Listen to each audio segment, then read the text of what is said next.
복음 23장 39절에서 43절입니다. 달린 행악자 중 하나는 비방하여 이르되 네가 그리스도가 아니냐 너와 우리를 구원하라 하되 하나는 그 사람을 꾸짖어 이르되 네가 동일한 정죄를 받고서도 하나님을 두려워하지 아니하느냐. 우리는 우리가 행한 일에 상당한 보응을 받는 것이니 이에 당연하거니와 이 사람이 행한 것은 옳지 않은 것이 없느니라 하고 이르되 예수여 당신의 나라에 임하실 때에 나를 기억하소서 하니 예수께서 이르시되 내가 진실로 내게 이르노니 오늘 내가 나와 함께 낙원에 있으리라 하시니라. 아멘. 연초가 되면서 교회를 이렇게 좀 단장하려는 총무국에서 연락을 이렇게 하셨어요. 목사님 문구를 하나 써달라고 들어오는 입구에 이렇게 다시 이렇게 정비를 하면서 새로운 문구를 썼으면 좋겠는데 뭐라고 이렇게 써놓으면 좋을까요? 우리 뜨인돌 성도들이 예배당 문을 딱 열고 들어오면 계단을 내려오기 전에 딱 앞에 보이는 그 큰 화면이에요. 그래서 시간이 좀 필요하다고 시간을 달라고 그랬어요. 기도하면서 교우들이 교회 문을 예배당 문을 딱 열고 들어올 때 딱 앞에 보이는 말씀이 어떤 내용이었으면 좋을까 그런 생각을 가지고 이렇게 기도하는데 좀처럼 떠오르지가 않아요. 혹시 여러분 기억하세요? 뭐라고 제가 써붙여 놨는지? 네. 하나님께서 우리를 극진히 사랑하십니다. 그래서 우리는 결코 무너질 수 없는 소망이 있습니다.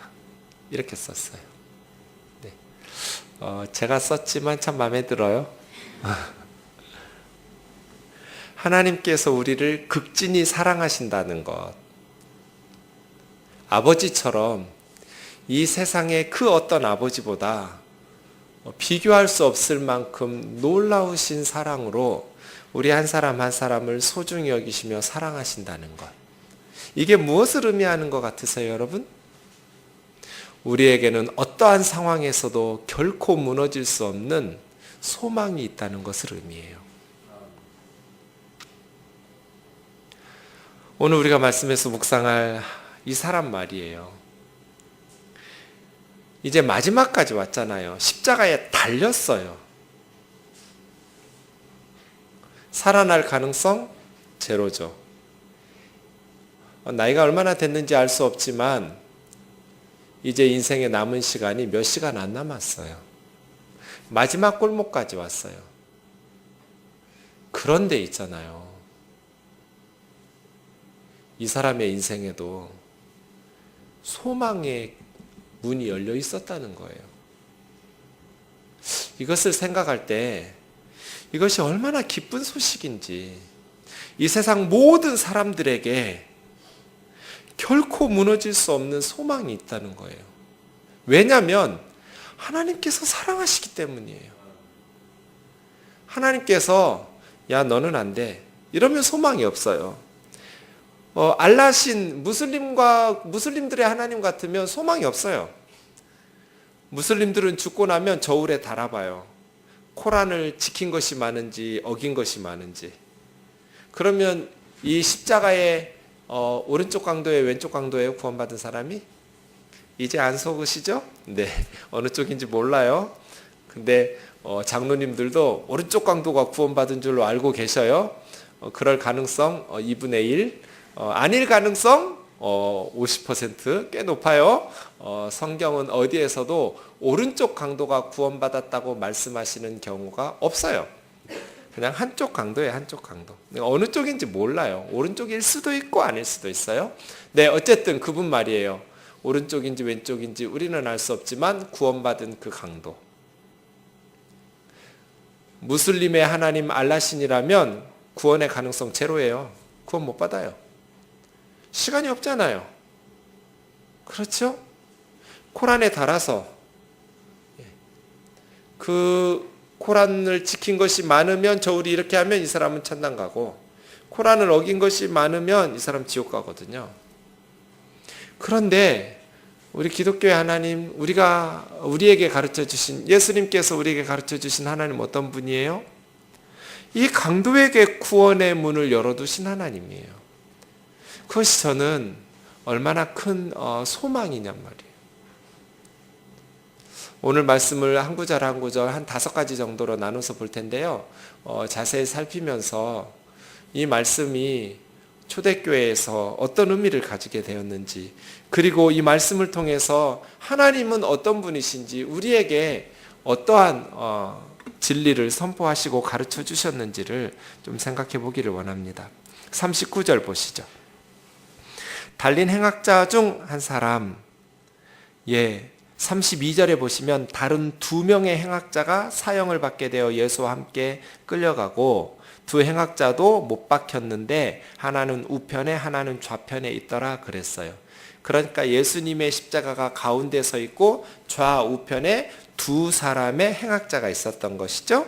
39절 보시면 그중 한 행악자 비방하여 이르되 네가 그리스도가 아니냐 너와 우리를 구원하라 하되. 이거예요. 우리가 먼저 생각해 볼 것은. 너가 그리스도가 아니냐, 이 말 37절하고 비교해 보세요. 군인들이 희롱하면서 내가 만일 유대인의 왕이면 네가 너를 구원하라. 그 다음 35절 보세요. 관리들이 비웃으면서 저가 남은 구원하였으되 만일 하나님의 택하신 자 그리스도라면 자신도 구원할지어다, 이렇게 조롱하고 있었잖아요. 35절 37절 그대로 39절에 행악자 중 한 사람이 비방하면서 네가 그리스도가 아니냐 너와 우리를 구원하라, 의문문으로 되어 있어요. 당신이 그리스도가 아닙니까? 그러니 당신과 우리를 구원해 주십시오. 믿고 한 말이에요? 믿지도 않으면서 하는 말이에요? 믿지도 않아요. 그리스도라고 믿지도 않아요. 그러니까 비방하는 거예요. 이건 신앙 고백이 아니에요. 그렇게 믿지도 않으면서 너와 우리를 구원해 달라고 조롱하고 있는 거예요. 그런데 있잖아요. 유대의 관원들과 그리고 군인들과 이 십자가에 달린 행악자가 똑같이 예수님을 조롱하고 비방하고 비아냥거리면서 그리스도라면, 하나님이 택하신 자라면 구원하라고 말했거든요. 그런데 제가 생각할 때는 앞에 2 부류의 사람들과 이 행악자는 달라요. 지금 인생에 남은 시간이 얼마 남지 않았단 말이에요. 그런 의미에서 저는 좀 다르게 봐야 하지 않을까, 이런 생각이 들어요. 사람이라는 게 있잖아요. 아직 언제 죽을지는 모르지만 시간이 몇 년, 몇십 년 남아있다고 생각하는 사람하고 지금 십자가에 못 박혀서 죽어가는 사람하고 입장이 어떻게 같을 수가 있어요? 다르죠? 그런데 이 사람 마지막 죽는 순간까지 이렇게 농담 따먹게 한 거예요. 그런 의미에서 참 경솔하다, 이런 생각. 조금 더 진지할 수는 없었을까, 이런 생각이 들어요. 왜 이 사람이 그렇게 조롱하면서 예수님을 비방하는 말을 했을까? 믿지 않았기 때문이에요. 믿음이 없었기 때문이죠. 그런데 있잖아요. 또 하나는, 오른편이라는 말 없어요? 하나는 그랬어요. 40절이요. 그 사람을 꾸짖어 이르되 네가 동일한 정죄를 받고서도 하나님을 두려워하지 않느냐? 하면서 이야기하는 거예요. 이것이 우리가 2번째로 생각해 볼 것인데요. 우선 마태복음 27장 44절을 찾아볼게요. 앞으로 오세요. 마태복음 27장 44절이요. 같이 읽겠습니다. 50페이지예요. 마태복음 27장 44절 시작. 함께 십자가에 못 박힌 강도들도 이와 같이 욕하더라. 그러니까 함께 십자가에 못 박혔던 2 강도가 예수님을 욕했었잖아요. 뭐라고 욕했어요? 그 위에 43절처럼 42절처럼 욕한 거거든요. 조롱하고 비난한 거예요. 그러니 구원받은 한쪽의 강도도 처음에는 예수님을 욕하고 조롱하고 똑같이 비방했었던 거예요. 저가 하나님의 아들이라면, 이스라엘의 왕이라면, 그리스도라면 자기를 구원해서 우리로 믿게 하라. 너도 구원하고 우리도 구원하라. 이렇게 예수님을 조롱하고 비방하고 있었던 거예요. 그런데 이 사람, 그 두 사람 중에 한 사람이 달라진 거예요. 처음에는 똑같이 양쪽의 강도들이, 마태는 강도라고 그랬어요? 두 강도들이 예수님을 조롱하고 희롱하고 비방하고 욕했어요. 예수님에 대해서 욕했는데 참 죽어가면서도 욕하기 쉽지 않아요? 이렇게 좀 착해져야 하지 않나요? 이렇게 좀 인생을 마무리하는 단계에 있어서는. 제가 오늘 우리 권사님들하고 한나 할머니들하고 점심을 같이 했어요. 한 달에 한 번씩 우리 밥 먹거든요. 그래서 제가 이제 말씀 인도 전하고 같이 기도에 인도하면서 이제 사실날 얼마 안 남았으니까 착하게 살라고 그랬어요.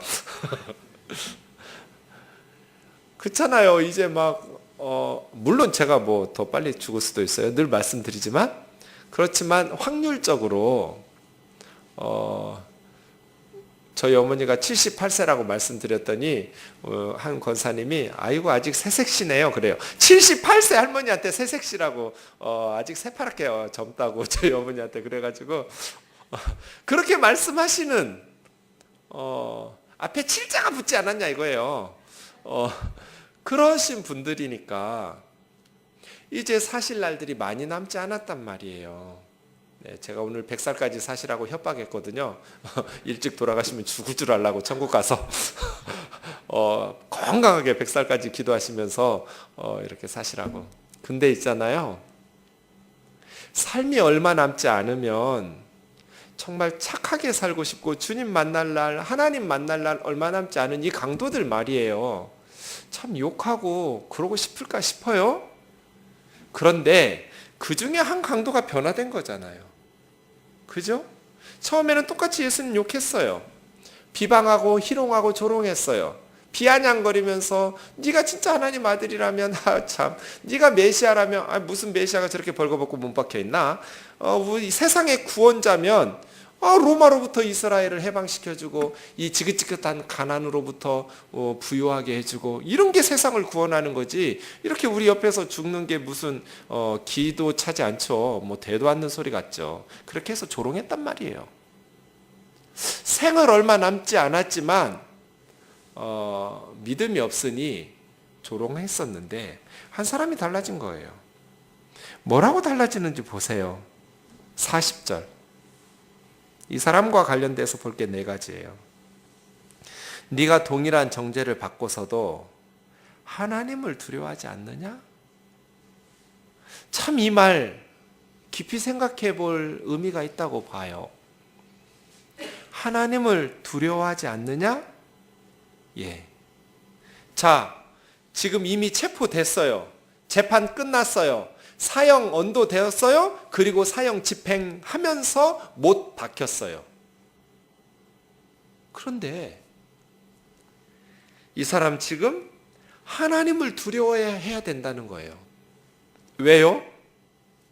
로마 사람들이 우리 몸은 죽일 수 있지만 우리 몸이 죽고 나면 그 다음 이 사람은 하나님의 심판대 앞에 서야 된다는 것을 인식하고 있는 거예요. 육신의 생명은 곧 끝나요? 몇 시간 안 남았어요. 그런데 우리가 죽으면 끝이 아니라는 거예요. 로마 사람들이 우리의 육신의 생명은 앗아갈 수 있지만 저 로마 사람들보다 더 두려워해야 될 분이 하나님이 남았다고 말하는 거예요. 이것을 우리가 배워야 돼요. 이 사람에게서. 우리 육신의 생명을 빼앗아가는 로마 사람들보다 예수님께서 뭐라고 말씀하셨어요? 육신의 생명을 앗아가는 사람은 두려워할 사람이 아니다. 그 후에 너희의 영혼을 심판하실 하나님을 더 두려워해라. 내가 진실로 너희에게 말하는데 그분을 두려워해라. 예수님이 두려워하라고 말씀하신 분이 하나님이에요. 우리가 정말 두려워해야 될 분이 하나님이라는 거예요. 그러니까 이 사람은 지금 마지막 순간 생각을 바꾸면서 처음으로 한 말이 뭐냐면 하나님에 대한 두려움을 그 마음속에 회복한 거예요. 우리가 곧 죽지만 죽으면 무로 돌아가는 것이 아니다. 하나님을 두려워해야 된다. 우리가 곧 하나님의 심판대 앞에 설 거다. 이것이 첫 번째였어요. 이 사람의 변화를. 두 번째 41절이요. 우리는 우리가 행한 일에 상당한 보응을 받는 것이니 이에 당연하거니와. 이건 뭐예요? 회개예요, 회개. 이 사람들은요, 잡범이 아니에요. 그냥 자기 치정에 의해서나 아니면 돈의 욕심에 의해서나 그렇게 강도짓한 사람이 아니에요. 이 사람들은 독립투사들이에요. 그럴 가능성이 매우 높다고 성경학자들이 다 말해요. 그러니까 로마 제국에 의해서 십자가형에 처해진다라는 것은 로마 제국에 반역했던 사람이에요. 예수님의 십자가형의 그 죄목도 뭐예요? 유대인의 왕이라고 주장하면서 로마 제국의 반역을 도모했다는 게 사형 이유잖아요. 그렇죠? 그러니 양쪽의 이 강도는 잡범, 자잘한 죄를 지은 강도들이 아니라고요. 이스라엘 민족의 해방과 독립을 위해서 로마 제국에 항거했던 민족 투사예요. 그럴 가능성이 매우 커요. 그러면 이 사람들은 죽음에 대해서도 부끄럽게 여기기보다는 자랑스럽게 여기면서 나라를 위해서, 하나님의 나라 이스라엘을 위해서 순교자가 된다라는 그런 마음으로 자긍심을 가졌을 가능성이 많죠. 그런데 이 사람, 우리는 우리가 행한 일에 상당한 보응을 받는 것이니 마땅하다. 아무리 선한 일을 함에도요, 이 사람은 자기의 잘못을 지금 깨닫고 뉘우치고 있어요. 그러면서 예수님하고 비교하고 있는데 예수님은 우리 같은 부류와는 본질적으로 다른 분이라는 것을 인정하고 있어요. 우리는 형벌받아 십자가에 처형돼도 마땅하지만 이분은 우리 종류가 아니다. 예수님은 우리와 같은 부류의 사람이 아니다라고 말하는 거예요. 이것이 두 번째예요. 하나님에 대한 두려움, 그리고 자기들의 죄에 대한 고백. 그 다음 세 번째요. 이 사람이 행한 것은 옳지 않은 것이 없느니라. 세 번째예요. 예수님의 무죄하심에 대해서는 당시 이스라엘 백성들에게 널리 알려진 사실이에요. 왜냐하면 예수님이 죄를 행한 적이 없기 때문이에요. 그러면 예수님을 왜 죽여요? 이 사람이 행한 것은 옳지 않은 것이 없느니라. 옳지 않은 것이 없는데 예수님을 왜 죽여요? 우리 죄를 위해서 예수님을 죽으시는 거거든요. 우리 죄를 대신해서 예수님이 십자가에서 돌아가시는 거예요. 이것이 세 번째예요. 예수님은 죄가 없는 분이다. 이분이 행하신 것은 옳지 않음이 없다. 그 다음 네 번째예요. 42절. 예수여, 당신의 나라에 임하실 때 나를 기억하소서. 당신의 나라에 임하실 때 나를 기억하소서. 이건 무슨 뜻이에요? 당신의 나라에 임하실 때 예수님이 그 나라의 왕이란 뜻이에요. 그러니까 당신의 나라예요. 인들교회 정준경 나라야. 그럼 누가 왕이란 뜻이에요? 정준경이 왕이란 뜻이에요. 예수님의 나라야. 예수님이 왕이란 뜻이에요. 예수님이 다스린다는 의미예요. 그런 이 사람이 마지막 결정적으로 예수님에게 고백하는 건 뭐냐면 예수님의 왕대심이에요. 예수님의 나라에 임하실 때 나를 기억해 달라는 것은 나를 불쌍히 여겨 달라는 거예요. 예수님의 왕적 신분에 대해서 고백하고 인정하게 된 거예요. 참 이거 말이에요. 그래서 이 사람이 어떻게 이렇게 변화되었을까 고민스러워요. 다른 사람들은 보세요. 38절에도 보면 37절에 네가 유대인의 왕이면 38절에 유대인의 왕이라 쓴 패가 있더라. 통일하게 지금 유대인의 왕권에 대해서 한 부류의 사람들은 조롱하고 있는 거잖아요. 야, 네가 유대인의 왕이라면 너를 구원해봐. 유대인의 왕이심을 거부하고 불신하면서 조롱하는 무리가 있었고요. 그런데 한 사람은, 이 강도는 예수님의 유대인과 온 인류의 왕되심을 고백하고 있는 거예요, 지금. 그래서 예수님이 십자가에 못 박히실 때 두 부류의 사람들이 있었어요. 예수님의 왕되심을 조롱하는 무리들과 네가 왕이라면 구원해라. 예수님의 왕되심을 고백하고 있는 한 사람. 당신은 왕입니다. 당신의 나라에 임하실 때 나를 기억해 주십시오. 이건 신앙 고백이죠. 예수님의 왕되심을 고백하는. 예수님이 죄가 없는데, 옳지 않은 점이 없는데 그 왕되신 예수님이 왜 죽으시냔 말이에요. 우리 죄를 위해서 죽으시는 거예요. 이 강도는 어떻게 이렇게 변화되었을까? 34절인 것 같아요. 34절. 예수님이 뭐라고 십자가상에서 기도하셨어요? 아버지, 저들을 사하여 주옵소서. 자기들이 하는 것을 알지 못함이니이다. 이 한쪽 강도는 십자가 위에서 변한 거잖아요. 뭘 보고 변했을까요? 자기 옆에 있는 예수님 보고 변한 거예요. 처음에는 욕했어요, 같이. 둘 다 욕했단 말이에요. 예수님을 조롱하고 욕했었는데 그 중에 한 사람이 변했어요. 그 다음 본문이 이제 예수님이 운명하시고 돌아가시고 숨 끊어지시거든요. 그러니까 몇 시간 같이 지나면서 한쪽 강도가 예수님을 보고 변했어요. 그래서 너무너무 예수님에게 우리가 감동하는 건 뭐냐면요, 마지막 십자가의 사행에서까지 예수님은 둘 다 지옥으로 가고 있었던 사람들인데 그 중 한 사람을 천국으로 돌린 거잖아요. 그렇죠? 너무 시키. 너 다른 사람들을 많이 죽이고 강도짓하고 살인하고 그랬으니 니들은 그냥 끝까지 믿지 말고 지옥에 가거라. 죄값을 치러야지. 예수는 그러시지 않았어요. 할 수만 있으면 두 강도를 모두 천국으로 데리고 가시고 싶으셨던 것이 예수님의 심정 같아요. 한쪽 강도가 변화돼 버렸어요. 그리고 천국으로 예수님과 함께 낙원으로 직행하게 되었어요. 요즘 우리가 출애굽기 묵상하는데 제가 그런 생각을 해봤어요.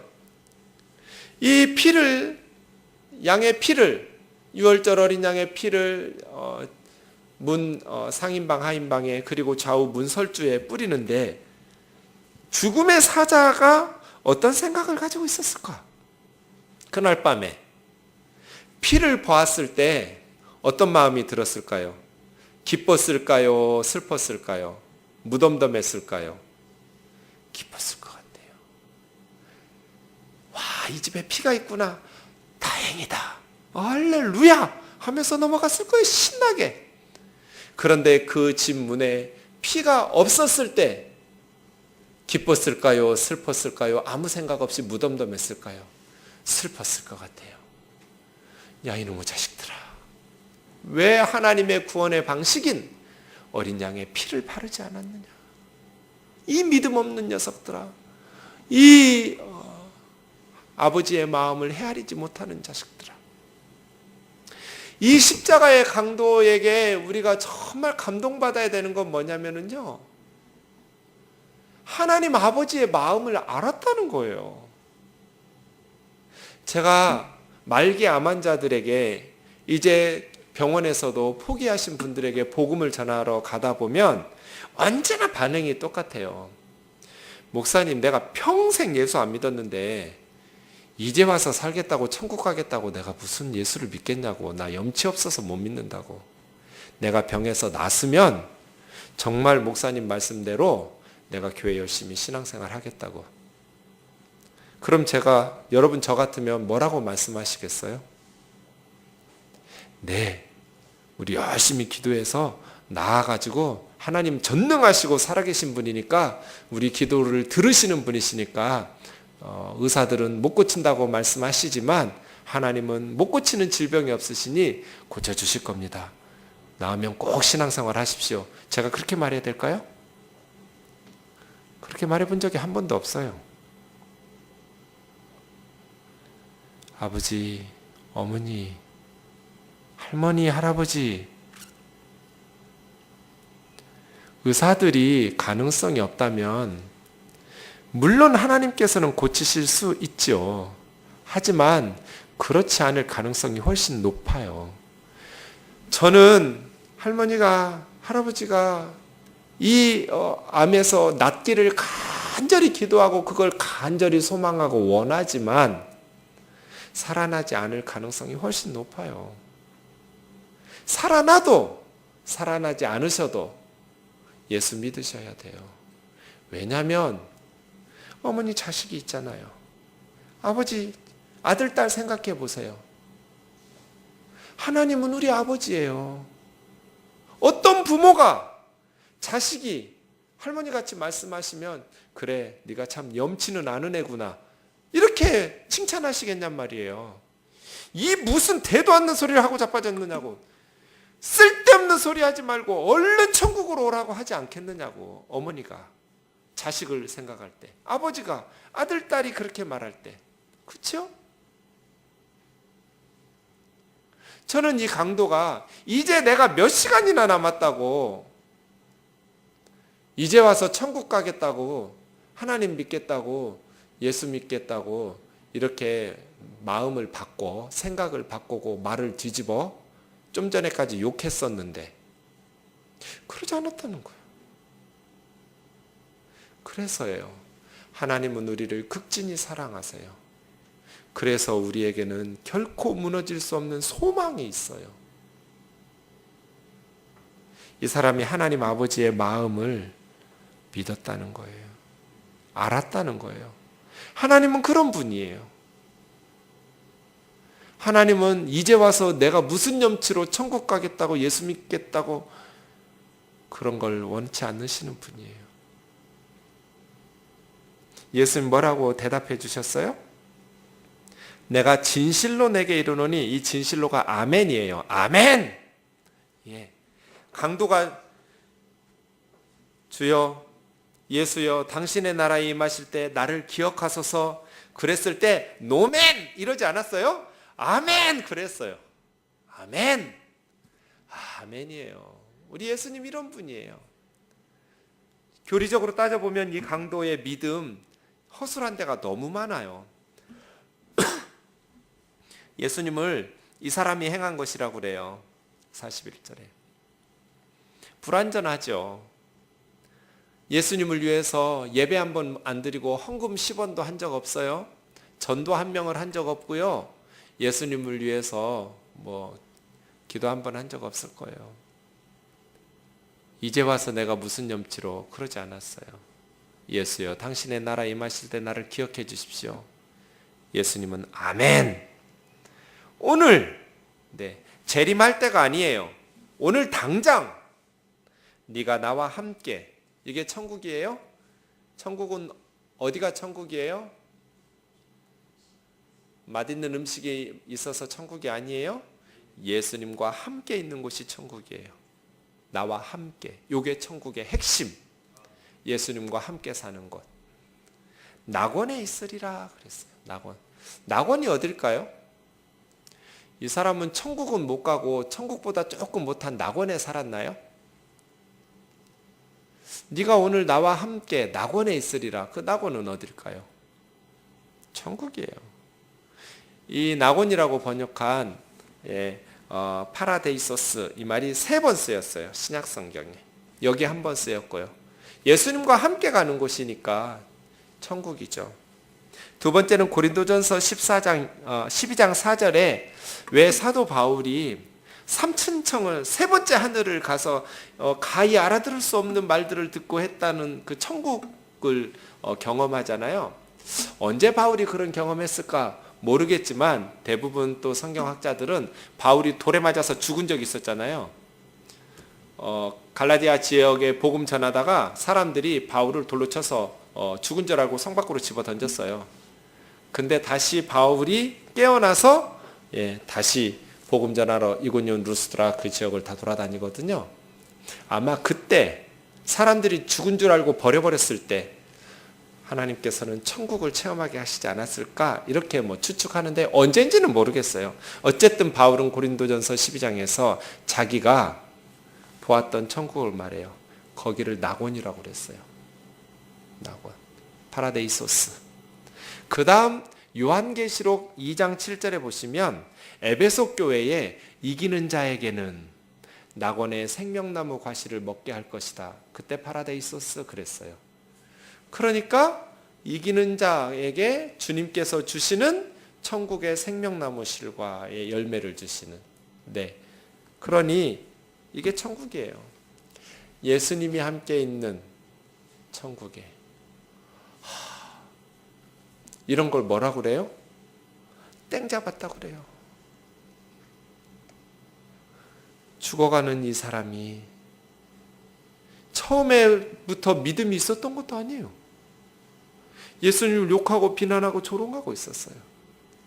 그런데 마지막까지 예수님께서 그들을 향해서 저주하고 분노하시지 않고 하나님 아버지를 부르면서 저들의 죄를 용서해 달라고, 자기들이 하는지를 모른다고, 그렇게 십자가상에서 죽어가고 계시는 예수님의 모습을 보면서 깨우친 거잖아요. 하나님을 두려워해야 된다. 이제 하나님 앞에 서고 저 예수님의 나라, 예수님이 왕이신 나라에 내가 가게 되는구나. 예수여, 당신의 나라에 임하시면 나를 기억해달라고, 나를 좀 불쌍히 여겨달라고, 나를 구원해달라고 외치는 거예요. 그러한 믿음으로 이 사람이 변화되고 자기 죄를 깨닫고, 그래서예요, 십자가를 보면서 우리가 이 사람에게 배워야 될 것들이 이러한 것들인 것 같아요. 하나님을 두려워해야 될 것, 자기 죄를 회개해야 될 것. 십자가를 봐야 내가 죄인인 줄 알거든요. 그리고 십자가를 볼 때 예수님이 우리를 얼마나 극진히 사랑하셨는지, 옳지 않은 일이 하나도 없으셨던 의로우신 예수님께서 우리를 대신해서 죽으셨다는 것. 십자가를 볼 때 우리는 예수님이 왕 중의 왕으로 그의 나라에 임하셔서 우리와 함께 구원을 베푸신 분이라는 것들을 기억하게 됩니다. 사랑하는 형제 자매 여러분, 우리의 삶 가운데 어떠한 사람에게도 포기하지 말고 끝까지 복음을 전하는 전도인의 사명을 다해야 할 것이며, 그렇게 우리가 모든 사람에게 소망의 문이 열려 있음을 전하는 근거는 하나님께서 우리를 극진히 사랑하고 계시다는 것, 하나님 아버지의 마음으로 자녀들인 사람들이 구원받아 천국으로 오기를 간절히 원하신다는 것, 예수님은 죽음의 자리에서조차 한 영혼이라도 더 건지기를 원하셨다라는 것들을 기억하면서 우리가 주님 앞에 믿음으로 복음의 일꾼 되어서 전도인의 사명 다하면서 살아가야 될 것 같습니다. 우리 같이 찬양하고 기도하겠습니다.